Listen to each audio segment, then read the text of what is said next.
Para po sa bahagi ng kasulatan na siyang magiging batayan ng pamamahayag ng salita ng Panginoon.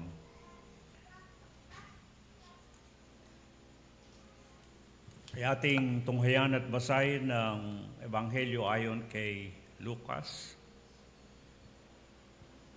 At mula sa Kabanatang 15, at mula akong basahin ng talatang 3. At sinalitaan niya sa kanila ang talinhagang ito na sinasabi, "Aling tao sa inyo na kung mayroong 100 tupa at mawala ang isa sa mga iyon, ay hindi iiwan ng 99 sa ilang at hahanapin ang nawala hanggang sa ito'y kanyang masumpungan?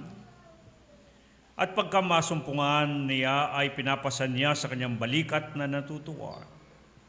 At pag-uwi niya sa tahanan ay titipunin niya ang kanyang mga kaibigan at ang kanyang mga kapitbahay. Nasasabihin sa kanila, makipagkatuwa kayo sa akin sapagkat nasumpungan ko ang aking tupang nawala.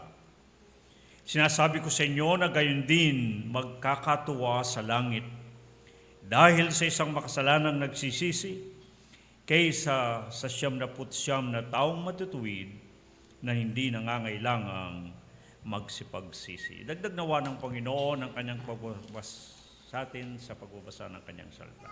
Sa iyo, kataas-taasang Diyos na makapangyarihan sa lahat. Mula sa iyong kinalalagyan, kinaroroonan, na kung saan ang iyong luklukan ay nasa kalangitan, samantalang tuntungan lamang ng iyong mga paanan ang sanglibutan. Marapatin mo nawa, Panginoon, na ibaba mo ang iyong presensya sa amin. Lukuban mo ang iyong dakong ito ng iyong pagkasi. Maramdaman naming ikaw ang siya nasa aming kalagitnaan. Makatagpo ka namin sa dakong ito. Hindi ba't ikaw ang nagsabi, aming Panginoon, na kung saan ang 2 o 3 na nagkakatipon sa iyong pangalan, ay naroroon ka sa kalagitnaan nila. Ibigin mo nawa, Panginoon, na makasalo ka namin sa sandali pong ito. At sa pag-upo namin sa iyong banal na paanan, naming minamabuti na makinig sa iyong mga salita. Inawang basbasan ng bawat sa amin. Idagdag mo ang iyong pagbabasbas sa bawat isa, sapagkat ikaw din naman nagsabing higit na mapalad ang nakikinig at tumutupad sa mga ito. At ito po ang aming dalangin na merong pagpapasalamat. Amen. Amen. Tayo po'y makakaupo. Tayo ay nasa pagpapatuloy ng ating pagsusuri at pagmumuni sa mga sinalitang talinhaga ng ating Panginoon. At ang isa sa mga talinhagang ito ang siyang ating tatalakayin na hinango sa Kabanatang 15 ng San Lucas, gayon din na may masusumpungan natin sa Kabanatang 18 ng Mateo. Halos magkapareho ang pagkakasulat ng talinhagang ito na mas kilala sa talinhaga ng nawala ng tupang nawala. Meron lamang ilang bagay na pagkakaibang, 2 pagkakatala, subalit iisa lamang ang ibig tukuyin ng talinhagang sinalita, itong tupang nawala. Nais kong basahin muli ang magiging pinakabatayan, talatang batayan. Sa Mateo 18, mababasa natin ang talatang 12-13 na ganitong sinasabi. Ano ang akala ninyo? Kung ang isang tao ay may 100 tupa at maligaw ang isa sa mga yaon, hindi ba iiwan niya ang 99 at pasasakabundukan at hahanapin ang naligaw. At kung mangyaring nasumpungan niya, ay katotohanang sinasabi ko sa inyo na mga galak-galak ng higit dahil dito kaysa 99 na hindi nangaligaw. Ito kayo naman natin ang pagkakatala sa Lucas 15, talatang 4 at 5, at ganito ang ating mababasa. Aling tao sa inyo na kung mayroong 100 tupa, at mawalang isa sa mga iyon, ay hindi iiwan ng 99 sa ilang at hahanapin ang nawala hanggang sa ito'y kanyang masumpungan. At pagka nasumpungan niya, ay pinapasan niya sa kanyang balikat na natutuwa. Ang ating aralin na pagkain para sa araw na ito, kung meron akong sipi,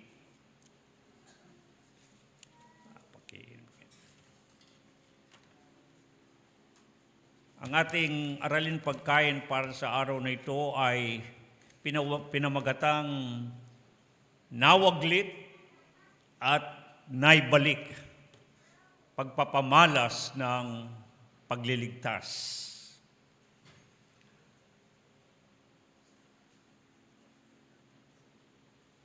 Ang isang napakalagang katanungan sa atin ay yung maaring itanong sa ating mga sarili na mayroong kinalaman sa ating kasalukuyang kalagayan at inaasahang kahihinatnan. Kasalukuyang kalagayan at inaasahang kahantungan. Mabuting tiyakin ang kasalukuyan na kalagayan at kahihinatnan na kahantungan. Mapag-uunawa sa Biblia ang palagi ang paglalarawan ng sinasabing kalagayan at magiging kahinatnan ng sinuman ay tangi at palagi na ginagaya sa tupa. Mababasa halimbawa sa unang Pedro 2:25 ang magkaibang kalagayan na gaya ng tupa. Mababasa ng halimbawa, gaya ng matupang nangaliligaw, datapwat ngayon ay nangabalik. Isang ang nawaglit o isang nabalik at maaninag ang kinakaharap na maaring sasapitin. Lubhang mapag-uunawa na ang sinalita na talinhaga na tinatawag sa nasusulat na tupang nawala, ipinatatalos sa kabuuan ang pagpapamalas ng pagliligtas ng Diyos. Ito ang halos tinutukoy nitong talinhagang ating pag-uusapan. Ipinatatalos ang pagpapamalas ng pagliligtas ng Diyos. Kaya nga, nang mangusap ang ating Panginoon, ibinungad sa Mateo Kabanatang 18:11, nawikan niya sa kanyang mismong pagparito, ay naparito upang iligtas ang nawala. Ito ang alos tinutukoy nitong kabuuan ng talinhagang sinalita na tinatawag sa nasusulat na tupang nawala. Pagpapamalas siya ng pagliligtas ng Diyos.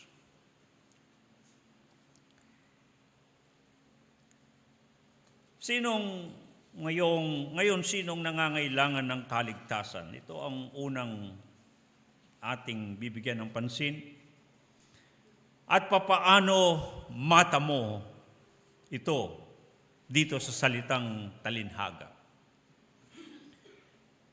Ang nangangailangan ng kaligtasan ayon sa talinhaga sa Mateo 18:12, Lucas 15:4, ay yung mababasang iginaya sa tupang nawala o ipinapaaninaw na naligaw. Kapag itinulad ang tao dito sa tupang nawala,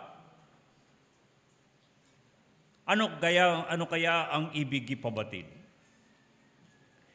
Maraming ulit, palaging binabanggit ang matingkad na pagtutulad at narito ang mga ilang talatang ating mababasa. Mga awit 119, 176, ang sabi, naligaw na parang tupang nawala.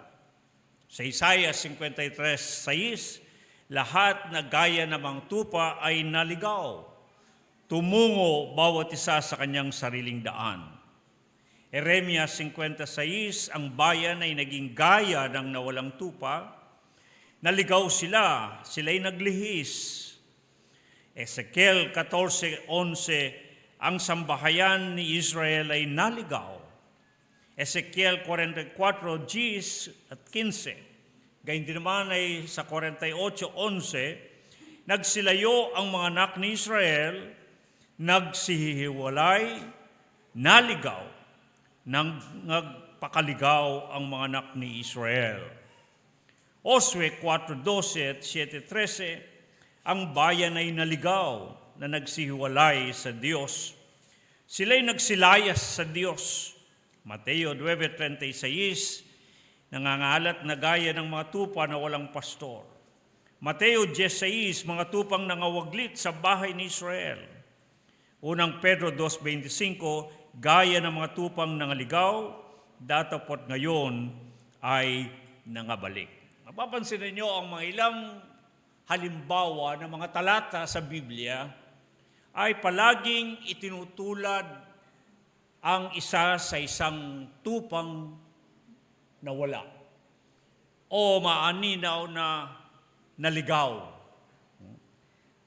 Palagi ang inilalarawan kung ano ang kasalukuyang kalagayan at maging ng inaasahang kahitnan ng tao sa pamagitan ng pagtutulad sa kanya sa isang tupa. At lalo na sa talinhagang ating pinag-uusapan, ito ay itinutulad sa isang tupang nawala. Walang pag-aalinlangan, mahalata sa mga babasa, ang mga talatang aking naunang binanggit, mapag-uunawang inilalarawan ng tupang nawala ang isang hindi mabuting kalagayan at tangi na magiging kahinatnan. Kapag nababanggit na ang pagtutulad sa isang tao ay kagaya ng tupang nawala, inilalarawan nito ang hindi mabuting kalagayan at tangi na hindi mabuting kahinatnan.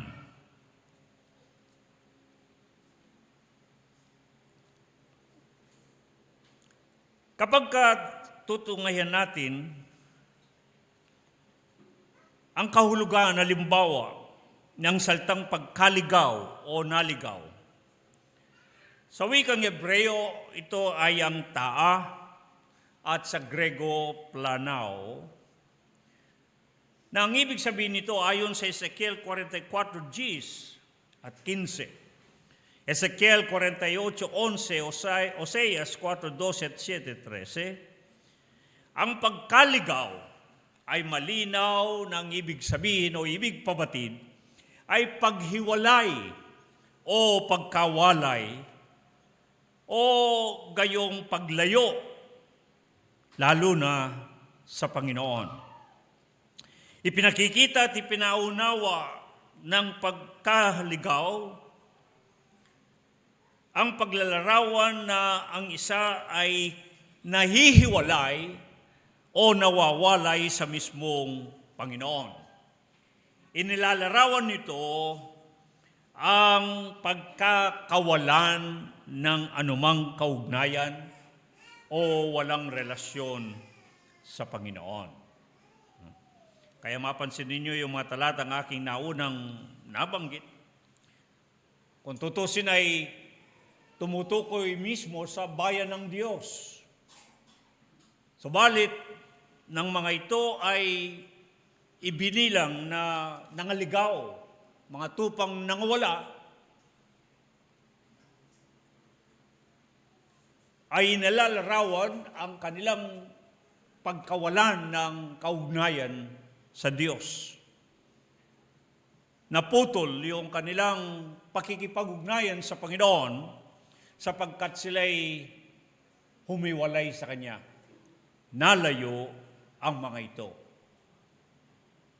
At sa pamagitan ng pagtutulad ng isang nahiwalay, o nawalay sa Panginoon, na walang relasyon sa Panginoon, inilalarawan nito ang hindi mabuting kalagayan at ang hindi mabuting kahinatnan.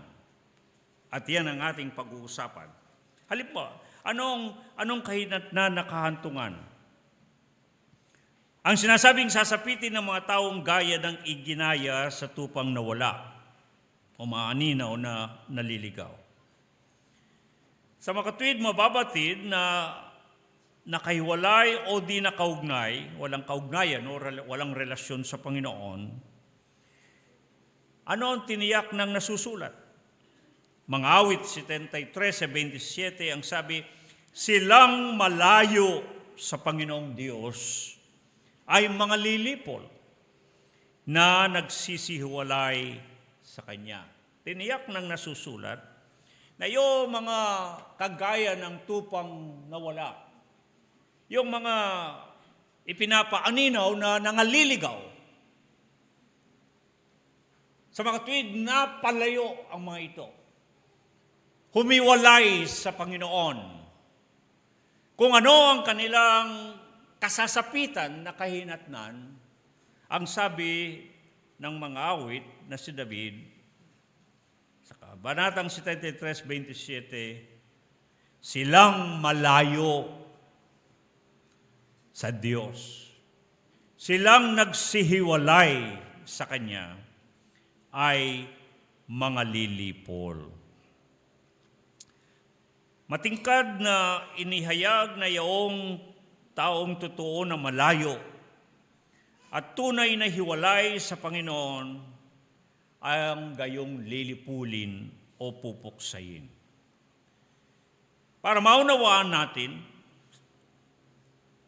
ang salitang lilipulin at pupuksayin sa wikang Hebreyo ay abad.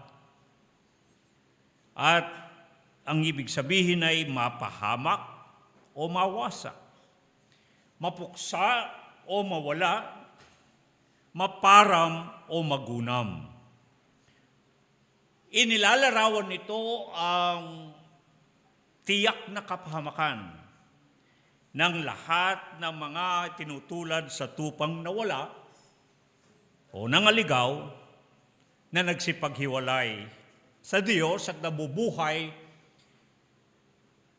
na walang pagkakaugnay sa Kanya, walang relasyon sa Panginoon. Ipinapaalala ng mababasa sa Mateo 25:31 at 46, Hebreo 9:27 at 2 Pedro 3:7, yamang ating napag-alaman na ang kahinatnan ng mga nangabubuhay na hiwalay sa Diyos, ipinatatalos ang ganito. Merong panahon na itinakda at isasagawa ang paghatol at paglipol. At sinabing merong mga paparoon sa tinatawag na nasusulat na kaparusahan na kapahamakan. Mateo 25:26, ito ang walang hanggang kaparusahan.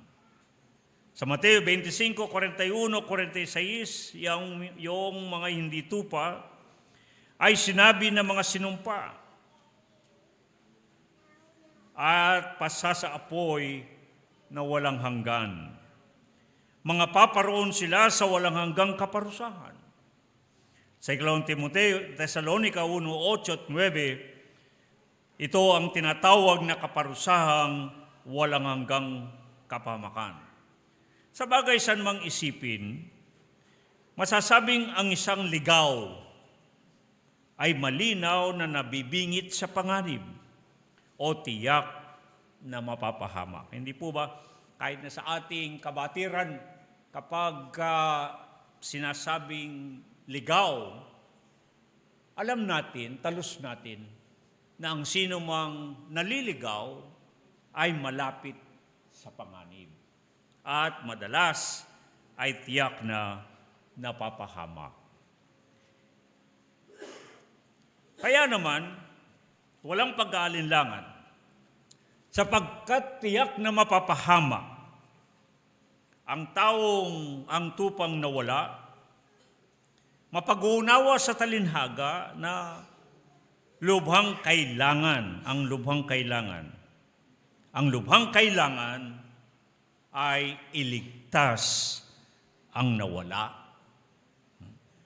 Yung saltang iligtas, sa wikang Grego, yun po yung zorso, na ibig sabihin ay maingatan sa kapahamakan.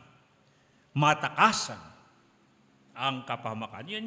Yun yung kaligtasan. At madalas, bagamat na napapag-usapan, naririnig natin ang saltang kaligtasan, ngunit wala tayong maliwanag na pagkakaunawa, ano itong kaligtasan to at saang kaligtasan ang pinag-uusapan. Sa Biblia, ang kaligtasan, ayon sa talinhaga na ating pinag-uusapan, meron itong kinalaman ng pagkakaligtas sa tiyak na kapahamakan na kahinat na nakahantungan ng isang taong itinutulad sa isang tupang nawala. Hindi po kinakailangan maging malalim ang pagsusuri. Kung ang mga taong halimbawa nakausap, pinagwikaan ng ating Panginoon ang kanyang sinalita, ang talinhagang ito, ang talinhaga ng tupang nawala, nagkakaintindihan sila, nagkakaunawaan sila. Sapagkat nalalaman nila ang pangahayupan. Talos nila kung ano ang pangangalaga ng mga tupa sa kanilang kapanahunan. Naunawaan nila na kapag ang isang tupa ay nawala, ito'y naligaw sa parang, ito ay nabibingit sa panganib. Malapit ito sa panganib. At alam naman ninyo, sa panahon yun, ay may mga lobong aso at mga lobong gala at mga ganid at iba't ibang maninila. At ang isang tupang naligaw ay halos nakatitiyak na ito'y mapapahamak. Dito'y nilarawan ng Panginoon ang kalagayan ng isang tao. Kapag ginagaya siya sa isang tupang nawala, na kagaya ng ating naunang narinig, ito yung taong nawala. Ito yung taong nahiwalay.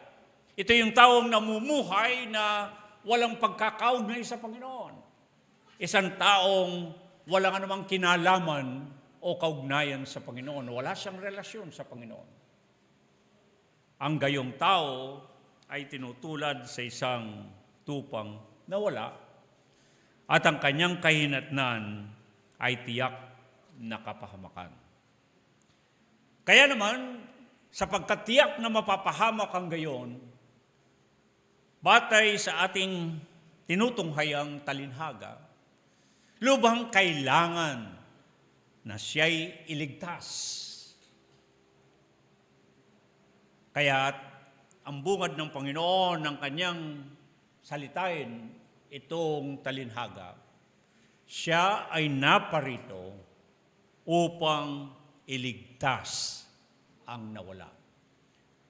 Kagaya ng sinabi ko, yung saltang iligtas doon ay yung sa Gregong zorzo, na ang ibig sabihin ay upang yung tiyak na mapapahamak ay kinakailangang hanapin at sagipin upang ito'y iligtas at makatakas sa kapahamakan na kanyang patutunguhan.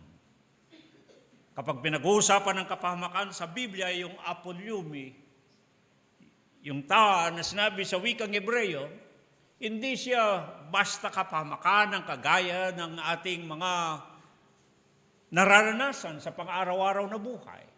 Bagamat alam ko na tayo ay iwas na iwas sa anumang kapahamakan. Hindi natin ibig na tayo ay mapahamak. May iwas tayo sa kapahamakan. Ngunit ang kapahamakang tinutukoy sa Biblia ay tiyak na magaganap. Itinakda ng Diyos ang paghatol at paglipol. At yaong mga mahatulan na walang anumang kinalaman sa Panginoon ay paroroon sa kaparusahan na kapahamakan na walang hanggan. Kaya po napaka-seryoso nitong usaping ito. Hindi biro. Sapagkat ang kalagayan ng isang tao at maging ang kanyang kahinatnan ang siyang pinag-uusapan sa talinhagang ito. Parang kaya nga gumamit ang Panginoon ng mga talinhaga upang madaling iguhit sa pag-iisip ng bawat isa. Parang ipinipinta ng Panginoon sa harapan ng mga nakikinig sa Kanya kung ano yung kalagayan at maging kahinatnan nito. At sa paggamit o sa pamagitan ng paglalarawan ng isang tao'y kagaya ng tupang nawala, tulad ng sabi ko, nagkakaintindihan sila kaagad. Alam nila kung ano ang kahinatnan ng isang tupang nawala. Sapagkat nangabuhay sila sa pangahayupan ng mga kausap niya. Nalalaman nila, naunawaan nila ng lubusan ang panganib na mayroon kapag ang isang tupa ay nawala o naligaw sa kaparangan o sa kabundukan. At kinakailangan itong iligtas. Kaya nga sa talinhaga, makita ninyo, yung taong mayroong 100 tupa, iniwanan niya ang 99 upang hanapin yung nawala. Hahanapin niya sa kabundukan, sa kaparangan, hanggang sa ito'y kanyang masumpungan. Hindi siya lulubay, hindi siya titigil sa paghahanap, hanggang sa ito'y kanyang masumpungan. Noong unang panahon po kung bakit ganito, maintindihan ninyo, sinasabi noon sa Israel, ang pagpapastol ng mga tupa ay isang tinatawag nilang communal. Ibig sabihin, maraming mga nagpapastor. Sabagay, yun ang sabihin natin talagang pinaghahanap buhayan nila ng panahon yon, nangangalaga ng mga tupa. Karamihan, ang isa'y nangangalaga ng 100, ang iba'y 200, o higit pa. Ngunit marami silang mga nagpapastol ng mga tupa. At sa umagay, kanilang pinapatnubayan ang kanilang mga kawan, dinadala sa mga kabundukan, sa mga parang, kung saan masusumpungan ng sariwang pastulan at pahingahan na tubig. Ang tubig na pahingahan. Pagsapit ng gabi ay meron silang mga ginawang mga kulungan, maaring mga bato na kanilang pinaikot. At pagkatapos lahat sila sama-sama na pinapasok ang kanilang mga tupa sa isang kulungan, nagkakahalo-halo na yung kanilang mga tupa. At pagdating ng umaga, para maghiwa-hiwalayan, ang bawat pastol, nakikilala niya yung kanyang mga tupa, at yung tupa nakikilala ang kanilang pastor. Ibig sabihin, kapag nagtawag yung isang pastor, susunod kung sino ang kanyang mga tupa. Maintindihan natin yan sa ating pag-aalaga ng mga hayop, di ba? Isipin mong yung pangalan nila ay alam nila kapag ito'y tinawag. Parang ganun din. Ligtas sila samantalang sila ay pinapatnubayan at iniingatan ng kanilang mga pastor. lalo na kapag ito ay mga inilalagay sa kulungan. Maraming sinasabi sa mga pagsusuri na kung bakit halimbawa sinabi ng Panginoon, ako ang pintuan ng mga tupa. Ang ibig po kasi sabihin noon ay doon sa kanilang mga kulungan, wala naman talagang takip na pintuan. Yung mga halimbawa, naglagay sila ng mga batong nakapaligid at pinasok doon ang mga tupa nila. Yung mismong pastor ang hihiga doon sa pinakapintuan. Magsisilbi siyang pintuan. Upang sa gayon, kapag sakaling merong sasalakay na maninila, na asong gubat o lobong ganid, kailangan siyang dumaan sa katawan ng pastor. Ewan ko kung doon hinango yung kasabihang Ingles, over my dead body. Kailangan tumawid yung asong gubat o yung lobong ganid doon sa pastor na nagsisilbing pintuan bilang pangharang sa anumang panganib.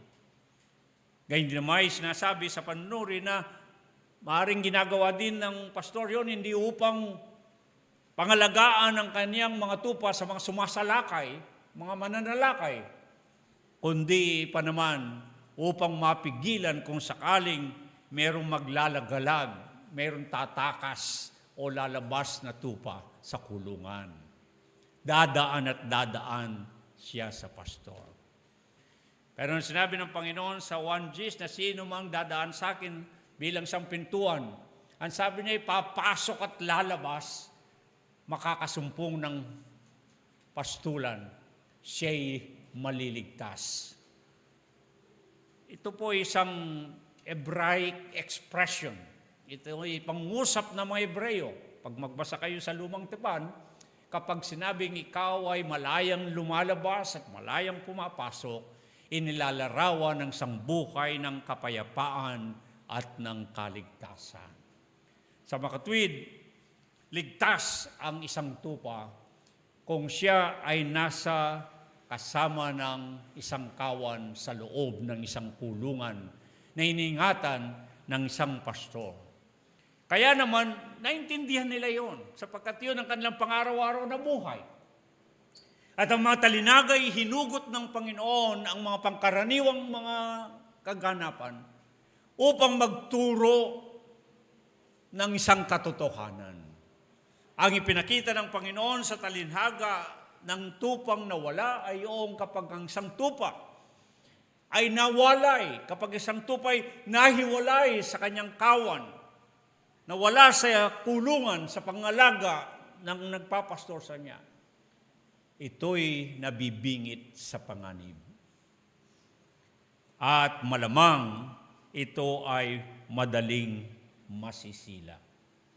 Kaya ang ginagawa ng isang pastor noon ay kanyang hahanapin at kailangan niyang sagipin sa tiyak na kapahamakan ang tupang nawala. At hindi siya titigil hanggang ito'y kanyang masumpungan. Ang sabi ko kanina, sapagkat ang paghahanap buhay ng pagpapastor noong unang panahon ay communal. Ibig sabihin, parang yun lang trabaho ng lahat ng mga naroon.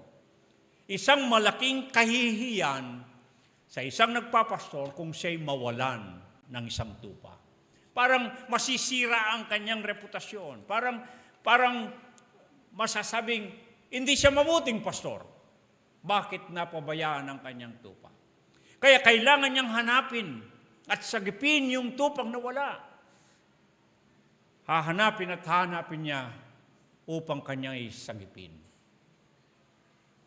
Ang reputasyon ng isang pastor. Kaya pag binasa ninyo ang mga awit 23, ay halos ganun ang sinasabi. He leadeth me into the path of righteousness for His name's sake. Di ba? Pinapatnubayan niya ako sa landas ng katwiran, alang-alang sa kanyang pangalan. Ibig sabihin, nakataya yung pangalan ng pastor. Yung kanyang integridad, yung kanyang pagkakakilanlan. may tuturing siyang hindi mabuting pastor kung siya'y nawalan ng isang tupa. Ganon kaseryoso yung ilustrasyong ito. At upang wag siyang masira sa kanyang mga kapwa, mga nangangalaga ng tupa, kailangan niyan talagang hanapin at sagipin yung tupang nawala. At kung kinakailangan, kung sakali, ng tupa ay napahamak, nasila na, kinain na, ng anumang gumagalang maninila sa kaparangan o kabundukan, kinakailangan niya kahit papano mag-uwi ng patotoo. Kung maaari mag-uwi siya ng buto o lamang natira nito upang lamang ipakita na ang kanyang tupang nawala ay napahamak. Makita ninyo, kaya ako binabanggit yung kalakarang yon sa kanilang kapanahunan. Upang maunawaan natin talaga kung gaano kaseryoso itong pinag-uusapan na talinhaga na iginuguhit sa pag-iisip. Parang ipinipinta ng Panginoon ang isang larawan na hindi mabuting kalagayan ang nawawala, pagkawala. At hindi maganda ang kahihitnan, nakahantungan kapag ang isa'y kagaya ng isang tupang nawala. At kung paano sa mga talatang aking nauna nang binanggit, tumutukoy ang pagkawala, tumutukoy ang pagkaligaw sa isang kalagayan ng taong lumayo sa Panginoon. Sa isang taong nabubuhay na nakahiwalay sa Panginoon. Katulad siya ng isang taong walang anumang relasyon sa Panginoon. Parang kagaya ng isang pastor kagaya ng isang tupang walang pastor. Di minsan sinabi ng Panginoon sa Mateo 9, nang siya'y naglilibot, ang sabi, naantig ang kanyang damdamin. He was moved with compassion. Nalungkot ang Panginoon. At hindi lamang basta nalungkot, kundi naantig, nabagbag ang kanyang damdamin. Talagang, ang ibig sabihin ng salitang compassion doon, compassionare, sa wikang Latin, ay parang biglang merong kaguluhan sa kanyang kaluluwan.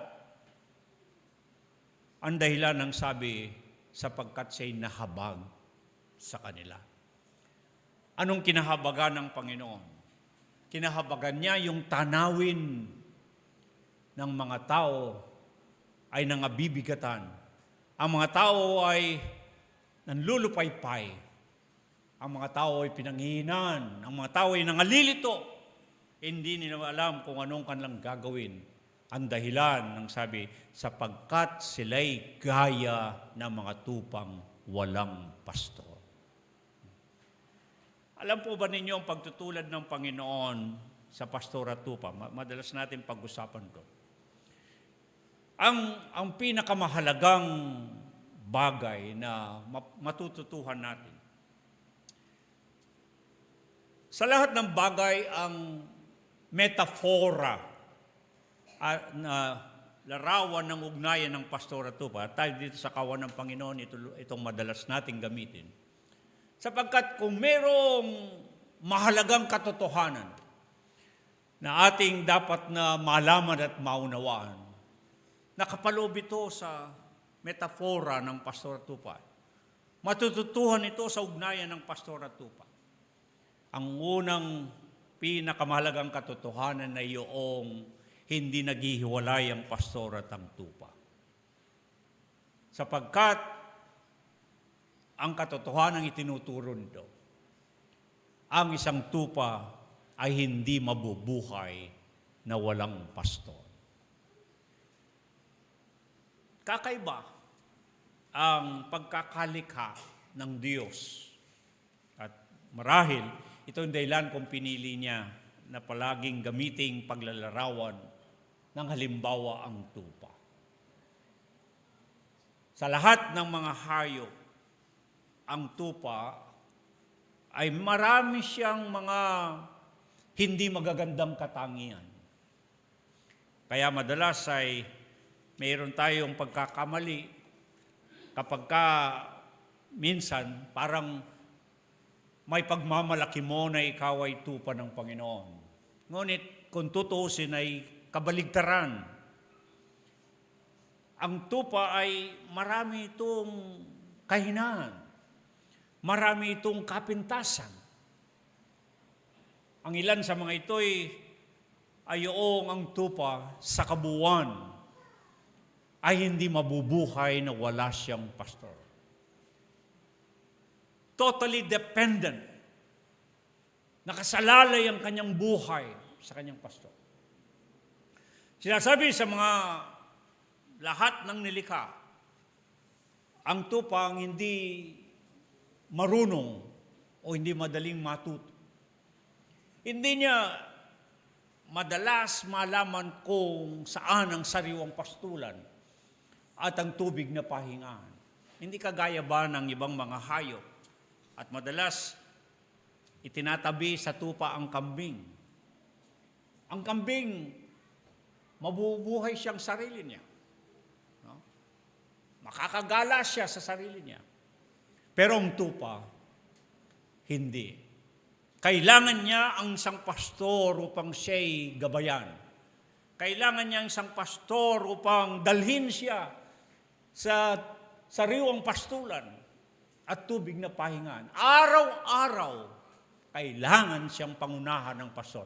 Hinding-hindi niya matutuhan ang bagay na iyon.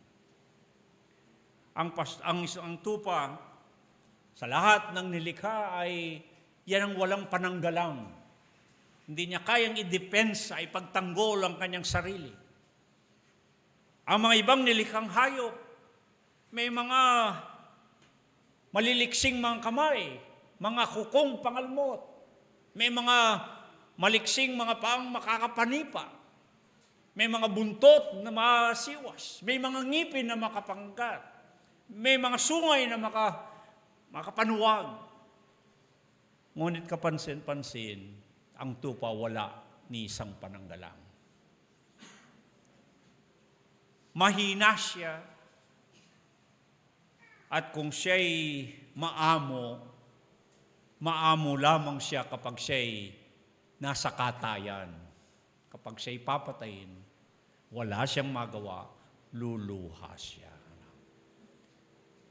Kung minsan pinagmamalaki ng mga Kristiyano, kaya tayo itinulad sa tupa, mamananampalataya sapagkat ang tupa'y maamo. Hindi po, maamo lang ang tupa pag siya'y pinapatay, pag siya'y kakatayin na. Dahil wala siyang magagawa. Hindi niya kayang ipagtanggol ang kanyang sarili. Kaya nga sa kabuuan,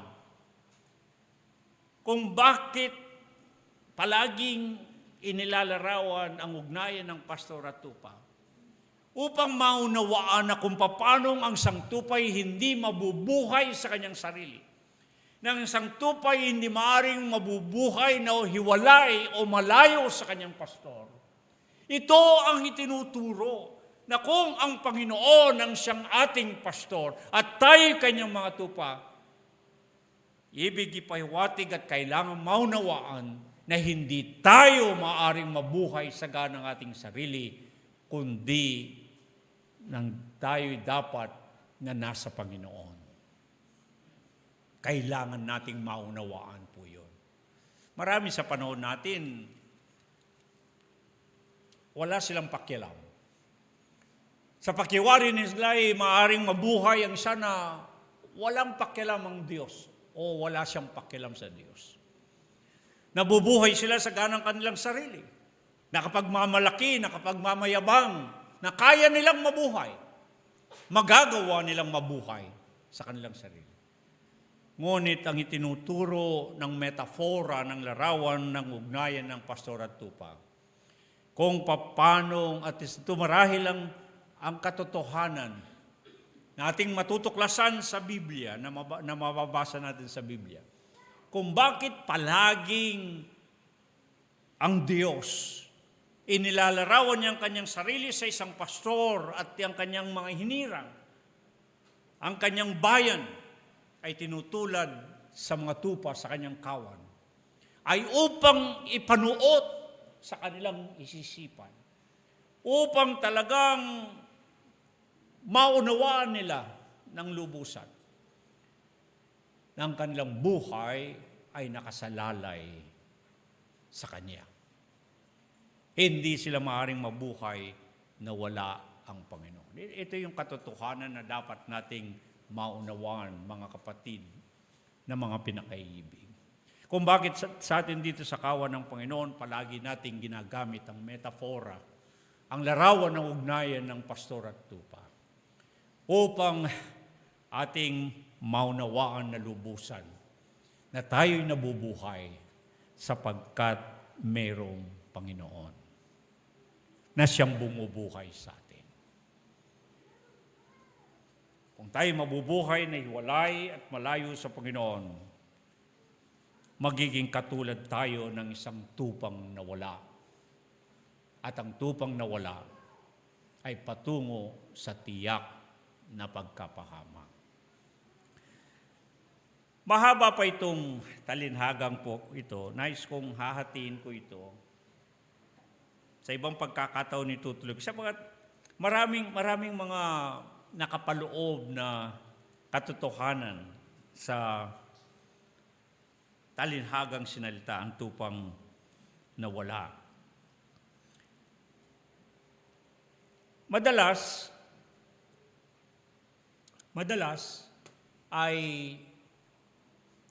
ipinapaunawa ang talinhagang ito sa kadahilan ng parabagang ito isang panghikayat upang hikayatin ang isa na manumbalik sa Panginoon, hindi ba? Madalas ginagamit itong talinhagang ito para dun sa hindi mananampalataya, upang sila na tinutulad silang gaya ng matupang nawala at kinakailangan silang hanapin, at kinakailangan sagipin, kinakailangan nilang magsisi at manumbalik sa Panginoon.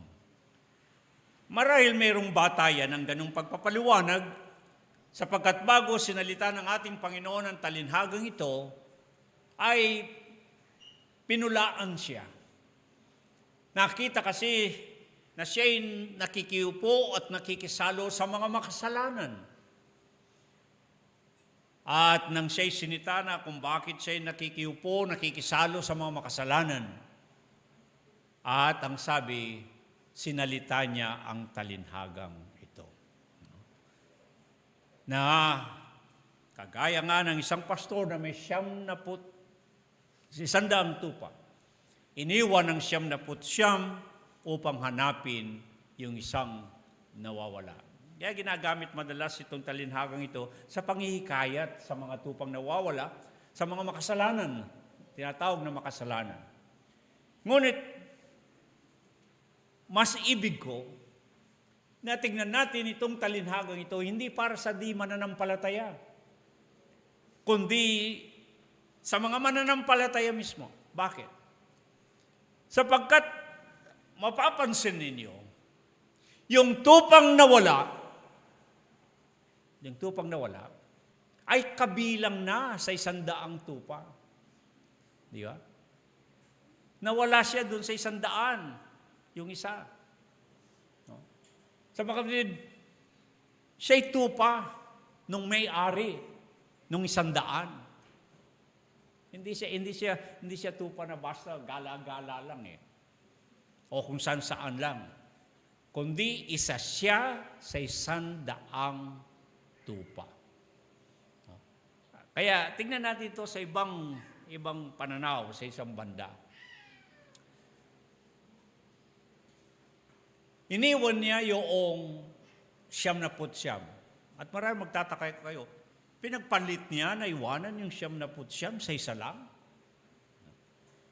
Pag titignan ninyo ang kabuuan ng talinhagang, sabi, hindi naman nangangailangan ng pagsisisi yun, yung 99. Ngayon, tignan po muna natin. Yung salitang makasalanan dito sa talinhaga, sa wikang Grego, amartolos ang tawag. Amartolos, makasalanan. Ano ba yung makasalanan na tinutukoy? Kung paano kuminsan o madalas ay malabo ang ating pagkakaunawa sa kaligtasan, marami rin pagkakataon malabo yung ating pagkakaunawa sa kasalanan. Ano ba itong kasalanan? At bakit itong mga taong ito tinatawag na mga makasalanan o sa Grego ay amartolos? Yung salitang kasalanan ay galing sa salitang Grego na hamartia. Kaya itong mga makasalanan, amartolos. Ang kasalanan kasi ay amartia.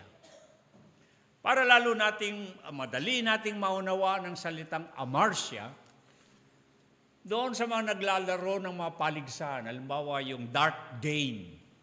Yung dart game. Yung magpapakawala ka ng palaso upang yung pinakawalan ng palaso ay tatama doon sa tinatawag nilang bullseye. Yeah, sa pinakabilog, sa gitna. Kapag ka yung pinakawalan mong dart, o yung maliit na palaso, o anong tawag doon, kapag hindi siya tumama, pakinggan yung salita, kapag hindi siya tumama, dun sa bullseye, dun sa ginahan, siya'y sumala. Di ba? Hindi tumama eh. Kaya sumala. Sala. Hindi tama. Okay? Alin sa dalawa, lumabis siya o lumihis. Hindi siya tama, kundi sala. Yun ang kasalanan na tinutukoy. Nang ibig sabihin, yung mga taong nangabubuhay na nalilihis sila, nawawalay sila,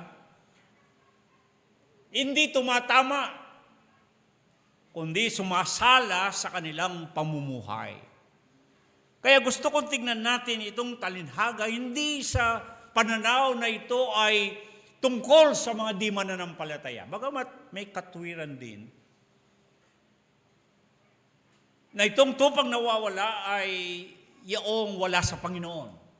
Yung wala pang relasyon sa Panginoon. Ngunit, at nabubuhay na hiwalay, malayo sa Panginoon. Ngunit, kapag titignan ninyong mabuti ang talinhaga, yung isang tupang nawala, ay kabilang dun sa 100 na tupa ng mga nang nagmamayari ng 100 tupa. Di ba? At kinakailangan niyang iwanan yung 99, hindi upang pabayaan. Tulad ng sabi ko kanina, kaya binigyan ko kayo ng background, ng larawan, ng pangahayupan noong unang araw, marami silang nagpapastor. Pinagsasama-sama pa nga nila ang tupa. Kaya nung sabihin at iniwan niya ang 99, hindi ibig sabihin pinabayaan niya yung 99, hindi. Kung titignan ninyo ang sabi doon, sapagkat yung 99 ay hindi nangangailangan ng pagsisisi. Ibig sabihin, sila'y matuwid, sabi na hindi nangangailangan pagsisisi. Ibig sabihin, tama yung kanilang kalagayan. Nasa tamang kalagayan sila. Yeah. Pero itong isa, lumihis o nalihis. Pero itong isa na tupang nawala, sumala, hindi naging tama ang kanyang pamumuhay. Hindi natin maiwasan na kahit sa mga mananampalataya ay nangyayari. May mga pagkakataon na maaring tayo ay hindi tumatama, kundi sumasala. Sa dapat na inaasahan ng Panginoon na matuwid na pamumuhay, sa dapat na paraan at tamang pamumuhay, ay may mga pagkakataon siguro na tayo man ay hindi natin nagagawa. Sumasala rin tayo.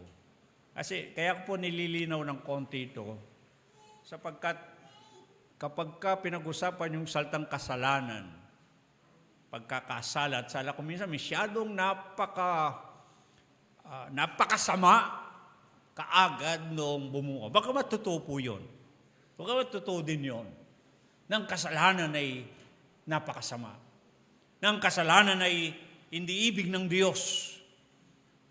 Na ang kasalanan at kasamaan ay dumarating sa pagkakataon na ang Diyos man ay hindi niya kayang tignan.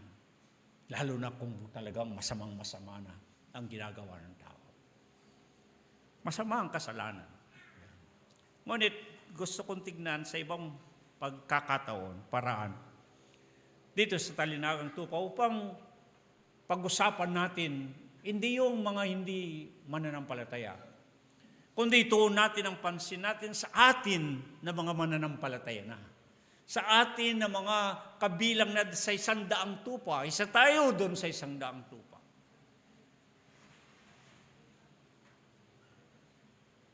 Na may mga pagkakataon upang isipin nating mabuti, baka tayo man may pagkakataong tayo'y nawawala.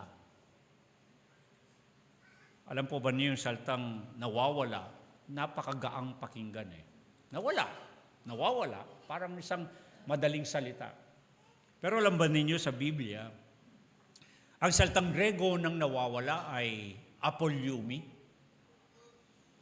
Nang ibig sabihin ng saltang apolumi ay tiyak na mapapahamak. Ang nawawala ay tiyak na mapapahamak. Katumbas ng nawawala o ng pagkawala ang kapahamakan. Kaya napaka-seryosong tignan natin yon. Na hindi magaang bagay ang mahiwalay sa Panginoon. Hindi magaang bagay ang mamuhay na nakawalay sa Panginoon. Kahit na tayo mananampalataya, hindi natin maiwasan at nakakalungkot na sabihin, marami rin pagkakataon maging mga mananampalataya malayo sa Panginoon. Maging mga mananampalataya nawawalay, nahihiwalay sa Panginoon. Hindi po ba? At ito ang hindi ibig na mangyari ng Panginoon. Kaya kung kinakailangan ay hanapin niya at sagipin yung tupang nawawala. Hindi ibig ng Panginoon na nawawalay sa Kanya ang mga Kanya. Kung paanong tayo, hindi natin ibig na yung mga atin ay mawala. Meron po ba sa atin na natutuwa kayo, nasisiyahan na yung mga inyo ay mga wala? Hindi, di ba? Anumang bagay na pag-aari natin, anumang bagay na sa atin, hindi natin papayagan na yan ay mawala.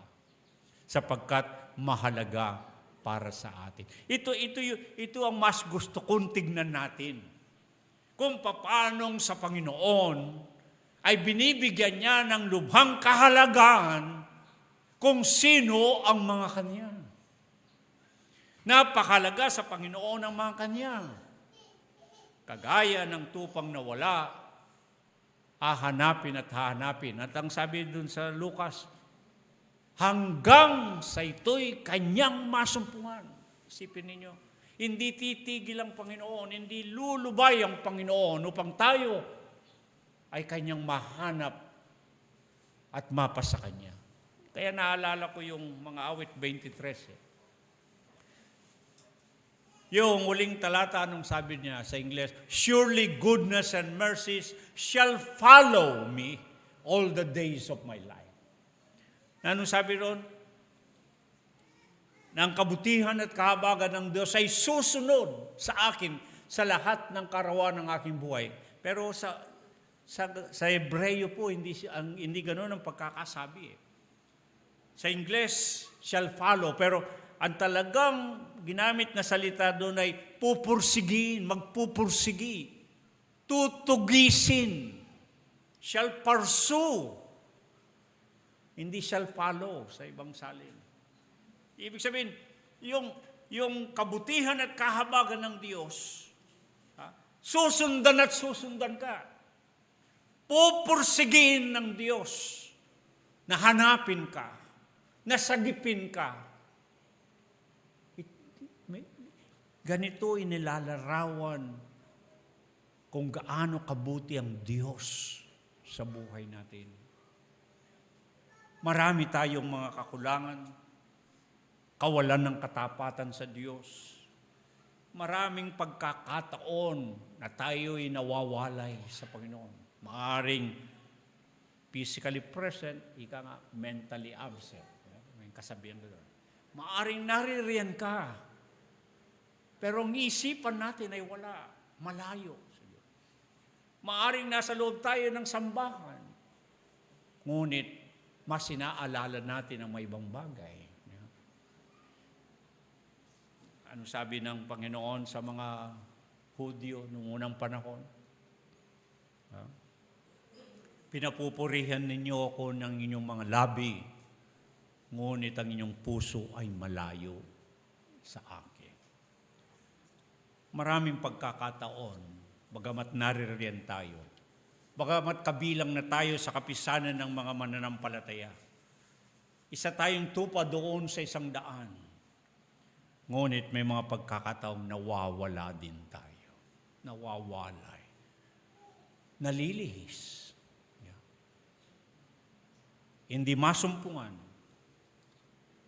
namumuhay na walang pagkakaugnay sa Diyos, totoong malayo sa Panginoon. Ngunit salamat sa talinhagang sinalta ng Panginoon. Ang Panginoon, kagaya siya nitong pastor na may-ari ng tupa. Yung hindi may-ari ng tupa, ang sabi niya sa Kabanatang 10, hindi siya nagmamalasakit sa mga tupa. Hindi kanya, hindi niya pag-aari. Makita niyan dumarating ang lobo, tatakasan niya sapagkat siya'y bayaran. Wala siyang pakialam sapagkat anumang mangyari sa mga tupa, dahil hindi niya pag-aari, hindi niya ipagmamalasakit. Tinuturo nito, hindi gayon ang ating Panginoon, mga kapatid. Hindi ganon ang ating Panginoon. Kung ang Panginoon ang nagmamayari sa atin, kung tayo sa Panginoon, hindi tayo pababayaan ng Panginoon. Ipagmamalasakit tayo ng Panginoon. Katunayan ng sabi, dahil siya'y mabuting pastor, kahit ng buhay niya'y iaalay para sa kanyang mga tupa. Gusto kong ito ang mas mangibabaw sa ating pag-iisip. Gusto kong hikayatin kayo na ito ang mas palagi nating isipin.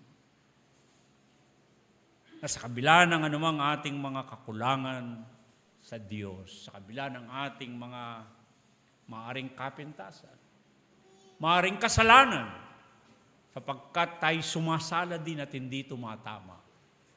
Tayo hindi rin nabubuhay ng matuwid, kundi ng liko. At marami tayong mga bagay na nagagawa na napapalayo tayo sa Panginoon. Nalalayo tayo sa Panginoon. Salamat sa Diyos. Hahanapin at hahanapin ng Panginoon at sasagapin yung mga Kanya. Ang pinag-uusapan lang nito na huwag na po nating kaligtaan na ito. Maaring mangibabaw sa inyong isipan, maaari bang mawala ang isa na nasa Panginoon? Alam po ninyo, ang mas isipin natin na ito, ang marapat ay mas tiyakin natin, siguraduhin natin kung tayo nga ay sa Panginoon. Wala nang maraming pag-aalinlangan na dapat maibabaw sa ating isipan. Ang pinakamabuting bagay ay tiyakin natin kung tayo nga ay sa Panginoon o hindi. Tayo nga ba ay talagang nabubuhay na mayroong relasyon sa Panginoon o wala?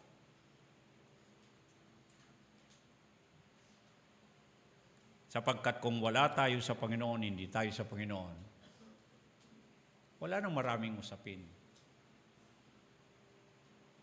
Magiging kagaya tayo ng tupang na wala na mapapahamak sa tiyak na pagkaw.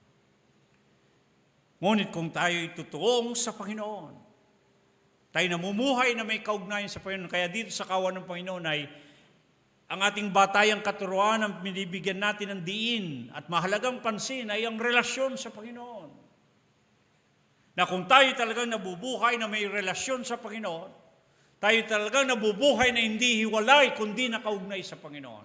Ang magandang bagay ay kung anuman ang maaari nating kasasapitan na kalagayan, ang Panginoon ay naririyan upang tayo hanapin at sagipin, upang tayo iligtas, upang tayo iiwas sa anumang tiyak na pagkapahamak. Hinding-hindi tayo pababayaan, hinding-hindi tayo iiwan ng Panginoon. Hindi po malalim na usapan ito. Sa ating mga pamumuhay, kapag meron tayong pagmamay-ari na isang bagay, pinakaiingatan natin. Kung meron tayong isang bagay na ating ari-arian, iniingatan natin. Hindi natin pababayaang mawala. Ganon din naman sa Panginoon. Kung totoong tayo'y sa Panginoon, kung totoong tayo'y kabilang nakasama sa mga tupa ng Panginoon, aasahan natin, hindi tayo iiwan at lalong hindi tayo pababayaan ng Panginoon. Sapagkat para sa Panginoon, mahalaga ang mga kanya. Mahalaga ang mga kanya. Ang aking panghihikayat sa inyo, magsuri tayo sa ating mga sarili. Mabuting limiin natin. Tiyakin natin sa ating mga sarili kung tayo nga ba ay totoong sa Panginoon o hindi. Tayo kaya ay kabilang sa mga tupa ng Panginoon. Napaka halagang bagay na ito ay ating matiyak sa ating mga sarili. Kung yung ibig natin ay ang pagmamalasakit ng Panginoon, ay maranasan natin sa ating buhay. Kung ang ibig natin sa anumang ating kalagayan, susundan tayo ng kabutihan at kahabagan ng Panginoon. Isipin po ninyo yung napagandang inilalarawan ng awit ni David. Madalas ginagamit natin yung salitang pagpupursigi. Sa wikang Hebreo, ang ibig sabihin nun ay kagaya ng isang mangangaso. Larawan ng isang mangangaso. Yung mangangaso talagang pupursigiin niya. Hindi niya tatantanan. Di ba? Yung kanyang sisilain. Di ba? Yung kanyang sisilain. Hahanapin niya yan. Susundan niya kahit saan. Hindi niya titigilan. Ng mangangaso yung kanyang magiging biktima o magiging kanyang huli. Doon hinugot ni David yung larawan ng mga awit 23:6 na yung kabutihan ng Diyos, yung kahabagan ng Diyos. Pinupursigi tayo, nawawalay tayo, nahihiwalay tayo sa Panginoon, nalaladuyo tayo sa Panginoon sa madalas sa pagkakas. Hindi tayo titigilan ng kahabagan ng Diyos. Nagiging mabuti pa rin ng Diyos. Pinakikitaan pa rin tayo ng kahabagan ng Diyos. Ganito kadakila ang ating Panginoon.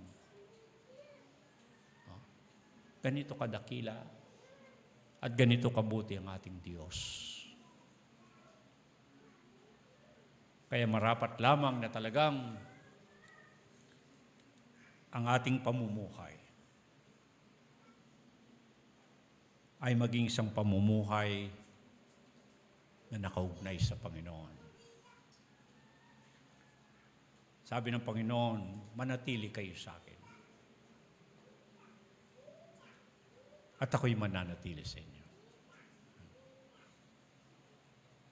Ang dalangin ko, tulad po sabi ko, hindi pa tapos itong ating talakayin sa talinhagang ito. Napakarami po kasing nakapaloob dito na hindi natin napapansin.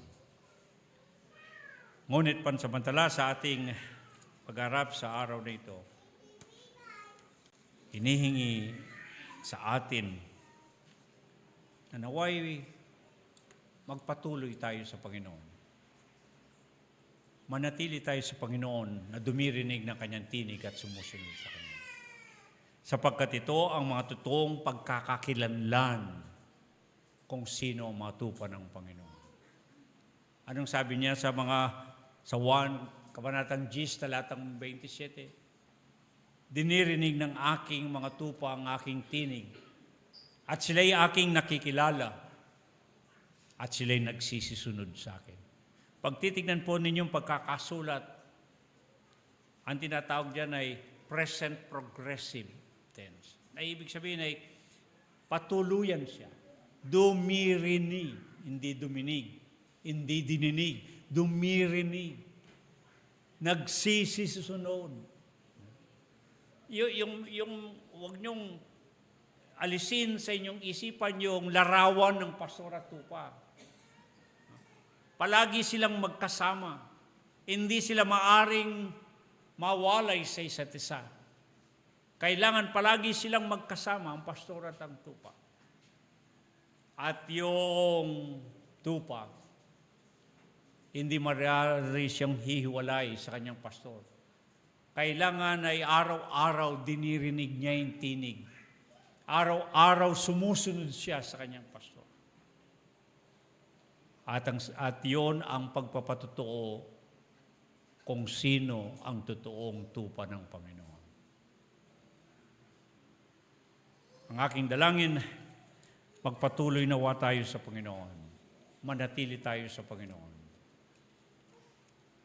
At nang lubusan nating maranasan ang lahat ng kabutihan at kagandang loob ng Diyos sa buhay ng bawat sa atin. Tayo po yumuko at manalangin. Panginoon, kami po ay nagpapasalamat sa iyong pagpapaalala sa amin. Sapagkat napakabuti mo, Panginoon, na sa kabila ng maraming pagkakataon na maaring kami ay hindi tumatama, sumasala kami sa aming pamumuhay. Hindi nakakaayon sa kung anong ibig mo, kung paano kami mabuhay. Nalilihis din kami. Kung hindi naman nagiging malabis kami, Panginoon, patawarin mo po kami. Naway, makatotohanan na kami mamumuhay na nakaugnay sa iyo. Huwag mawawalay. Huwag malalayo sa iyo. Kundi lalong lumapit sa iyo sa bawat araw. Upang lalo naming maranasan kung gaano ka rin kalapit sa amin. Kailangan ka po namin sa aming buhay sa bawat araw. Panginoon ko, salamat po sa iyong paalala ng iyong mga salita. Sadyang napakabuti mo sa bawat sa amin. Na hindi mo kami kailanman iiwan, ipababayaan man. Napakabuti mo, Panginoon. Napakabuti mo po.